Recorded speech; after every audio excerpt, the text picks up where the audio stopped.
Imagine treating like a weekend camping trip as a permanent relocation. Oh, man. Right. Where you have to build a completely self-sustaining city, all while the environment itself is just actively trying to kill you. Every single second. Every second. I mean, humanity has figured out how to leave Earth briefly. Yeah. We strap ourselves to controlled explosions, ride a little capsule into the black, float around for a few months, and then fall back down to a waiting recovery team. Yeah, the temporary stuff we've got down. Exactly. But living permanently beyond our atmosphere, that requires an entirely different playbook. So, what actually has to change before a temporary mission becomes a functioning settlement? That's the big question. And is traveling to other stars like a true technological destination on our horizon, or is it still just a mathematical thought experiment? Well, those really are the defining questions for our timeline as a species. Huh. Because we're currently sitting at this massive inflection point, Yeah. between just visiting the cosmos and attempting to actually stay there. And that is exactly what we are unpacking today. Welcome to this independent COSMORA HQ audio podcast, deep dive into the educational companion source for the future of humanity by Michio Kaku. Really excited for this one. Me too. Our mission today, for you listening, is to look at this massive topic using what the source calls a ladder of increasingly difficult possibilities. We're going to start close to home and climb, rung by rung, out into the cosmos. I mean, we explore space for discovery, for economic activity, and ultimately for long-term risk reduction. Right, but before we even put a hand on that first rung of the ladder, we have to establish the foundational rule for this entire deep dive. Okay, lay it on me. Earth remains our only confirmed inhabited world, period. Right. It cannot be treated as a disposable cradle. Escaping Earth is not and never will be a substitute for protecting it. The reality is that even a severely damaged terrestrial environment is it's infinitely more accessible and hospitable than an airless, irradiated planet anywhere else. That is such a critical baseline to have in mind. So, keeping that in mind, let's look at the shift to permanence. To understand how we might eventually reach the stars, we first have to look at how we are changing our operations right next door, in orbit. Yeah, our local neighborhood. Exactly. We are finally transitioning from those isolated, heroic Apollo-style missions to sustained activity. Like, everyone is talking about reusable rockets right now, which makes total sense. I mean, you don't throw away a 747 after a single flight from New York to London. You don't. And that's the popular narrative, right? No. But we need to look at the actual mechanics of why a reusable vehicle does not automatically mean cheap transportation. Wait, really? Because that's the whole pitch, isn't it? Reusability equals cheap. It is the pitch, but, well, when a rocket returns through the atmosphere, the thermal and acoustic stresses on the metallurgy are immense. Oh, sure, the heat alone. Right. So the final price tag of that launch doesn't just come down to fuel. It depends entirely on the reliability of the engines. The really intense labor cost of inspecting and refurbishing turbopumps. And this is the big one. The massive insurance premiums of flying multi-million-dollar payloads on used hardware. I hadn't even thought about the insurance side of things. So it's basically a massive logistics game. You can't just have the ships. You need, like, the ports, the supply chains, the maintenance crews. Exactly. Which is why a lasting presence is built on infrastructure. You need propellant depots in orbit, massive communication relays, reliable power generation, and crucially, rescue provisions. The spectacular rocket launch gets all the media attention, but the boring infrastructure is what actually keeps people alive. That makes total sense. And I guess that brings us to the moon, which is essentially our local proving ground. I like to think of going to the moon right now as sort of setting up a base camp just outside your house to test out your new survival gear before you head into the deep wilderness. That's a good way to look at it. Right. Because if your water filter breaks or your tent collapses, you can still just run back inside to safety. The testing aspect of that analogy is totally accurate, but we do have to be very careful not to take it too far. How so? Because surviving on the moon does not guarantee survival on Mars. They are completely different environments. They're not interchangeable at all. Okay, good. The moon is basically an airless test bed. Mars has an atmosphere, completely distinct dust chemistry, much longer communication delays, and significantly larger gravity. Right. But, the moon does force us to solve immediate hardware hurdles, like, for instance, extracting water ice from the permanently shadowed polar regions of the moon. Yeah, because without water, you don't just lose your drinking supply, you lose the ability to create rocket fuel, right? The Yeah. hydrogen and oxygen. Right. But to get it, you have to operate these massive excavation machines in craters that haven't seen sunlight in billions of years. And the temperature cycles are just wild, dropping to hundreds of degrees below zero, which Right. makes, storing energy in batteries incredibly complicated. But honestly, for me, the most fascinating biological and mechanical hurdle is the dust. Oh, the lunar dust is a nightmare. It is fundamentally different from dust here on Earth. Because there's no weathering. Right. Exactly. Down here, wind and water constantly tumble grains of sand around, rounding off their edges. On the moon, there is no wind or water. When micrometeorites smash into the surface over billions of years, they basically flash melt the rock into these microscopic shards of glass. Shards of glass. So it's basically like inhaling or walking through weaponized static cling. That is a very accurate description. Because the solar wind hits the lunar surface and charges these little glass daggers with static electricity, so they just levitate and stick to absolutely everything. I was reading in the source material about how it threatens spacesuit seals, optic lenses, and thermal radiators. I mean, imagine taking a regular robotic vacuum up there. It wouldn't survive 5 minutes before its gears were ground to powder. It wouldn't. It turns basic, everyday housekeeping into a severe engineering problem. Like, if a speck of that dust gets into the locking mechanism of a habitat hatch, the seal fails and your atmosphere vents into space. Wow. Okay, so assuming we figure out how to sweep the lunar floors and keep our lungs clear of glass dust, we step up the ladder, we take everything we learn nearby, and we sever the emergency tether to Earth completely. We head to Mars. Yeah, Mars is the first true threshold of independence. And it introduces constraints that the moon just doesn't have. I mean, it has some perks, though, right? It does. Yes, it has an Earth-length day, which is great for human circadian rhythms, and it has accessible water ice. But the Martian atmosphere is an absolute engineering paradox. Because it's thick enough to be a problem, but thin enough to be completely useless, right? In terms of landing, yeah, exactly. When a spacecraft enters the Martian atmosphere, the air is thick enough to cause intense friction and heating. You need heavy, robust heat shields. Right. But the atmosphere is only about 1% as dense as Earth's. It is far too thin to land heavy human-rated payloads using parachutes alone. Oh, they just rip apart. The parachutes would either rip or the vehicle would just slam right into the ground. So you have to invent entirely new combinations of aerodynamic braking and supersonic retro propulsion just to touch down safely. And then once you finally step out of the ship, there is no global magnetic field to protect you. None at all. Because on Earth, our magnetic field deflects the worst of the sun's radiation. But on Mars, crews are exposed to continuous galactic cosmic rays. You can't just pitch a tent. You literally have to bury your habitat under meters of dirt just to survive. You do. Which brings up another nightmare. The dirt itself is literally toxic, isn't it?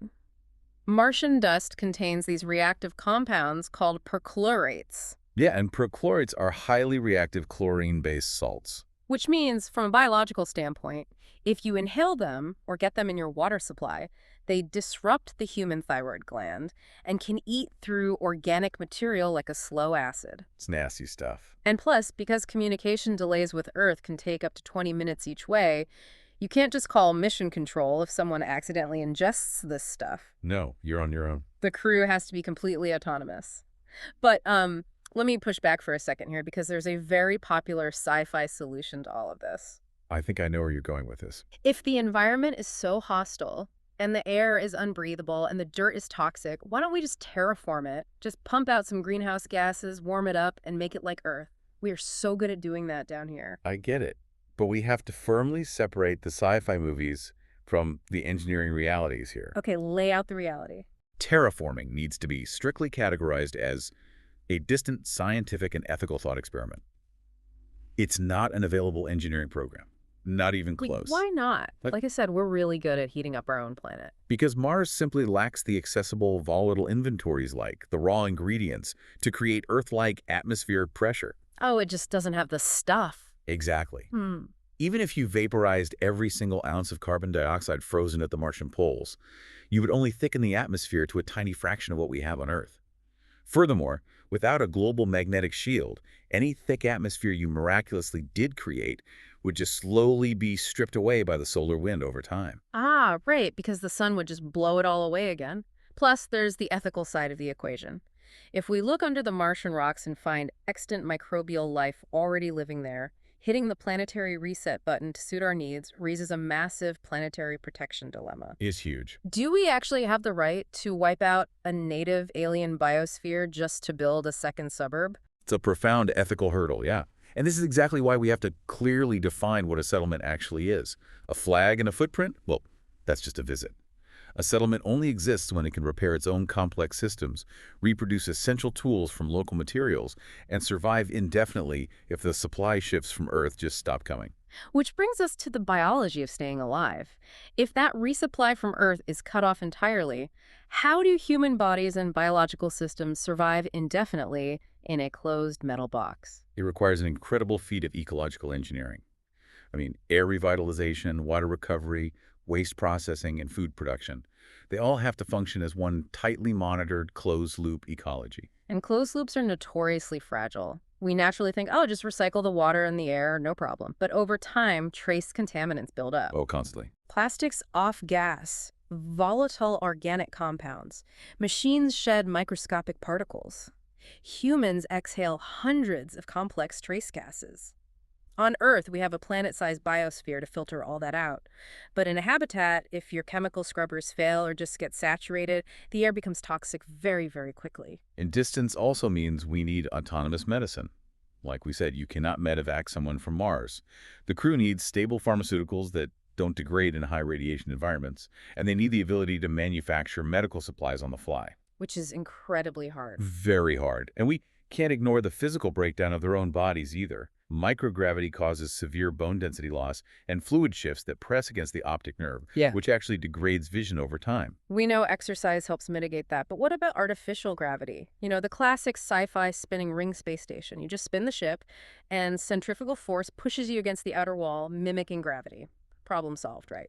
Well, the physics of spinning the ship works on paper, absolutely. But right now it is strictly an engineering proposal. It is not a routine, tested solution. Why is it so hard to build? For one, the structural stress it puts on a vehicle's hull is immense. Moreover, if the spinning ring is too small, the Coriolis effect kicks in, which means your head and your feet are moving at significantly different rotational speeds. Oh, weird. Yeah, and that induces severe, incapacitating nausea. It's not something you can just live and work through. So if we can't easily fake gravity and we can't rely on Earth for band-aids and spare parts, we have to learn how to live off the land. What a source calls in situ resource utilization, or ISRU, turning Martian carbon dioxide into oxygen, or baking regolith into construction materials. We hear a lot of tech optimism around this. People always say, oh, we'll just 3D print whatever we need. And that's another area where we really need a reality check. The 3D printing. Yeah. 3D printing a simple plastic bracket for a storage rack is one thing. Printing complex electronics, microchips, or synthesizing stable medicines, that is vastly harder. True independence requires an unbroken, overlapping network of energy generation, mining, metallurgy, and agriculture. It's an entire supply chain. Exactly. If there's a single point of failure in that chain, like say your mining drill breaks and you don't have the metallurgical capability to forge a new drill bit, the settlement collapses. It's that simple. Wow. But even if we do build the perfect closed-loop system on Mars, we eventually hit a ceiling. Because a planet's gravity well is a trap. If we want a true space economy, like mining asteroids or building orbital industries, we can't keep spending 90% of our fuel just lifting things off the dirt. No, it's too inefficient. We have to build in space. Yeah. And that brings us to the ultimate bottleneck in all of this, propulsion. If we connect this to the bigger picture, we have to carefully categorize what we can actually do versus what we hope to do. Chemical rockets, the ones we use today, they are essential for launching off a planet because they provide massive immediate thrust.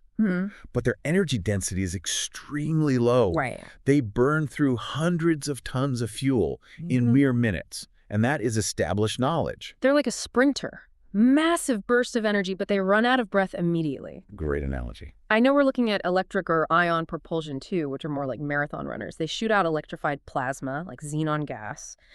And they can fire continuously for months, but the actual thrust is incredibly weak, right? Like, I read it's the pressure of a piece of paper resting on your hand. That's right, and that is current engineering. Ion thrusters are highly efficient. They're fantastic for pushing robotic cargo slowly across the solar system over years, but they are absolutely useless if you need to depart a planetary surface quickly or, say, dodge a hazard. Right, they just don't have the punch. Then there's nuclear propulsion, which sounds intense, but incredibly powerful. Nuclear thermal and nuclear electric propulsion are in active development right now. A fission reactor could heat propellant directly, offering both high thrust and high efficiency. Best of both worlds. Exactly. But the material science to contain that kind of heat, the orbital testing, and the safety protocols, those remain massive hurdles. And then, at the very far edge of engineering projection, you have fusion. The Holy Grail. The Holy Grail. If we can harness fusion, it would offer incredibly high exhaust velocity. But we haven't even perfected sustained power-positive fusion down here on Earth yet. True. So upgrading our propulsion is essentially like finally swapping out a bicycle for a sports car to cross the solar system. I totally understand the analogy, but again, we have to look at where it fails mechanically. Dismantle my sports car analogy. A sports car has brakes. It just hits the brake pedal, and the friction with the road stops it. In the vacuum of space, there is no friction. Propulsion alone doesn't solve deceleration. You have to carry an enormous amount of fuel just to turn around and slow yourself down when you arrive. You also have to solve radiation shielding. And, incredibly, you have to figure out how to discard the massive amounts of heat your engines generate. Because space is empty, it's not just cold. That's something people misunderstand. Exactly. Heat transfers via conduction, convection, or radiation. In a vacuum, there is no air or water to carry the heat away. You only have radiation. So the heat just builds up. Right. A high-energy spacecraft is basically trapped inside a giant thermos. Getting rid of internal heat is incredibly difficult. And of course, you have to keep fragile humans alive during all of this complex thermal and velocity management. Okay, let's take the ultimate leap up this ladder of possibilities. Once we master moving around our own solar system, the next frontier is the vast, dark expanse to other stars, which completely changes the rules of physics and biology. The distance barrier is nearly incomprehensible. The nearest star system, Alpha Centauri, is over 4 light-years away. With our current chemical rockets, that's a journey of tens of thousands of years. Which means we don't start with humans, we start with robots. The most plausible first step is laser-driven light sails. So imagine a massive, powerful laser array stationed in orbit or on the moon, pushing a robotic probe that weighs only a few grams. Let me stop you there, because light doesn't have mass. How does a laser push a physical object? I've always wondered about this. It's a great question. Photons, particles of light, they don't have mass, but they do have momentum. Oh, interesting. When millions of photons bounce off a highly reflective, ultra-thin sail, they transfer that momentum to the sail. Over time, that constant pushing could accelerate a gram-scale probe to relativistic speeds, maybe 20% the speed of light. But traveling at 20% the speed of light creates a whole new set of nightmares. Oh, it really does. At those speeds, a collision with a single tiny dust grain floating in interstellar space carries catastrophic kinetic energy. Just a piece of dust. Just a speck. It would strike the sail like a bomb, completely obliterating the probe. And because you are moving so incredibly fast, a flyby of a target exoplanet would only last a few hours. The probe has to autonomously target, photograph, and transmit data back across light years using virtually no power. That is mind-boggling, which brings us back to the human element of interstellar travel.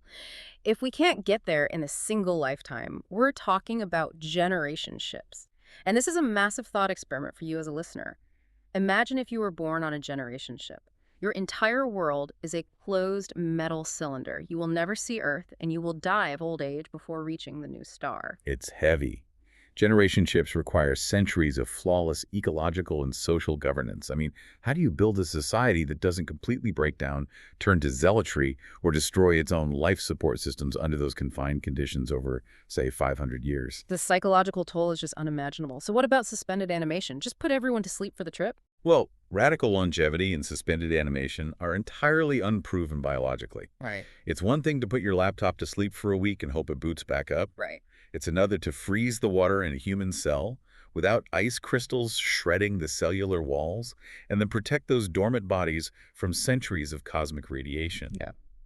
There are also embryo missions, sending frozen human genetics. But then who raises them? Exactly. That passes the entire burden of incubating, raising, and educating human beings to artificial intelligence and robotic machines. That opens up a whole philosophical can of worms about what constitutes a human upbringing. What about just uploading our minds? Machine travelers. It's a fascinating proposal, but it raises a profound philosophical question. If you scan a human brain at the molecular level and copy that data into a digital format, does the original person actually survive? Or is it just a highly sophisticated software clone that thinks it's you? That is deeply unsettling. I want to pause here and ask the question that always comes up when we talk about interstellar distances. Here we go. Instead of flying for thousands of years in a generation ship or freezing ourselves into popsicles, what about the shortcuts? Pop culture loves this idea. Wormholes, warp drives, moving through parallel universes. This is where we have to firmly draw the line between experimentally supported physics and mathematical speculation. Special relativity is real-time dilation happens, and the speed of light is a hard limit for local acceleration. But the equations for general relativity do allow for wormholes, right? Like you can mathematically bend spacetime. The equations permit unusual space-time geometries, yes. But, and this is a crucial distinction, just because an equation permits a geometry on a chalkboard does not mean there is any known physical method for actually constructing it. A traversable wormhole requires something called exotic matter. Right, which isn't just weird matter, it's theoretical matter with negative energy density. It basically acts like anti-gravity to prop open the throat of the wormhole so it doesn't instantly collapse on the ship. Precisely. And we have absolutely no evidence that bulk exotic matter actually exists, let alone how to harvest or shape it. Furthermore, faster-than-light concepts create unresolved conflicts with basic cause and effect causality. How so? If you travel faster than light, under the strict rules of relativity, you can theoretically arrive at your destination before the light of your departure arrives. You could essentially send a signal back in time to stop yourself from leaving, violating the fundamental logical order of the universe. Oh, wow. The grandfather paradox, basically. Exactly. Yeah. We have to separate advanced theoretical math meant to inspire imagination from marketing those equations as impending, buildable technology. As we look at these extreme limits, the edge of mathematical physics, the harsh realities of Mars, the vastness of the interstellar void, it actually forces us to look right back at the starting line, doesn't it? It really does, because the future in space is not some guaranteed technological destiny. It is not inevitable. It is entirely dependent on human choices being made right now. Moving into space is going to require profound ethical governance. We are going to have to resolve complex issues of property versus access. Like, who owns the water ice on the moon? How do we prevent the extreme concentration of wealth and corporate monopolies in orbital manufacturing? How do we ensure local autonomy for these distant settlements and guarantee peaceful dispute resolution when the nearest judge is millions of miles away? Space will not rescue humanity from poor governance. If we carry our current terrestrial flaws, our inequalities, and our conflicts into the solar system, we will simply replicate our terrestrial problems on a much, much more expensive scale. Progress toward becoming a spacefaring species is best judged by verifiable capabilities, achieving recycling closure, understanding safe radiation exposure limits, building local production not by dramatic, distant promises. Which leaves you, the listener, with this final thought to mull over. As we dream of generation ships, laser sails, and terraformed worlds, consider this. The ultimate prerequisite for becoming a multiplanetary species isn't just engineering a better rocket. It is proving that we have the wisdom, the cooperation, and the ethical maturity to preserve the biosphere we already have. Because if we can't maintain the only perfectly tuned life support system we've ever known, what makes us think we can build one from scratch in the dark? A cosmic future sharpens our responsibility to Earth. The journey to the stars begins exactly where we are standing. These themes, challenges, and scientific distinctions were based on the educational companion source for the Future of Humanity by Michio Kaku. To get his full narrative experience and deeper insights, we highly encourage you to legally obtain the complete original book. Thank you for joining us for this independent COSMORA HQ audio podcast deep dive. Keep looking up, and we'll see you next time.